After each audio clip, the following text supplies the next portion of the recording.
국감이 시작되었습니다. 같은 날 국감에서 이루어진 두 사건에 대해 민주당이 보인 태도는 정말 상반됐습니다. 납득하기 어렵습니다.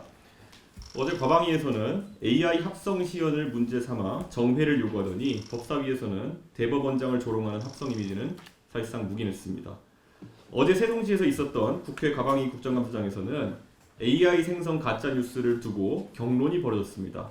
야당 의원들은 KBS 박장범 사장과 배경훈 과기정통부 부총리의 모습을 AI로 합성한 영상을 시연하며 가짜뉴스 생성의 위험함을 강조했습니다. 그러나 더불어민주당 위원들은 특정 인물을 겨냥한 부적절한 질의라면서 격렬히 반발했습니다. 결국 여야 간 고성이 오가는 가운데 회의는 정회되는 등 파행으로 이어졌습니다. 그런데 같은 시각 국회 법제사법위원회 대법원 국정감사장에서는 충격적인 장면이 벌어졌습니다. 민주당이 비례위성정당으로 국회에 입성시킨 최혁진 의원이 조이대 대법원장의 얼굴을 임진왜란을 일으킨 도요토미 히데요시에 합성한 조요토미 히데요시 이미지를 들어보이며 대한민국 대법원을 일본의 대법원으로 만들려는 전략적 선택이라고 발언한 것입니다. 그러나 민주당 의원들은 이 같은 모욕적 행위에 대해서 별다른 제지를 하지 않았고 조이대 대법원장에 대한 노골적인 조롱은 그대로 이어졌습니다. 도요토미 히데요시에 비유하려면 조이대 대법원장의 행보 속에 닮은 점이 있어야 합니다. 도요토미 히데요시는 하급 무사 출신으로 끝없이 신분 상승에 집착했고 권력의 정점에 오른 뒤에는 측근 중심의 인사를 일삼으며 누구도 믿지 못했던 히스테릭한 인물이었습니다. 그리고 가진 것에 만족하지 못하며 철하인을 자처하며 침략까지 일삼았던 사람입니다. 그런 인물과 닮은 사람은 다른 곳에 있습니다.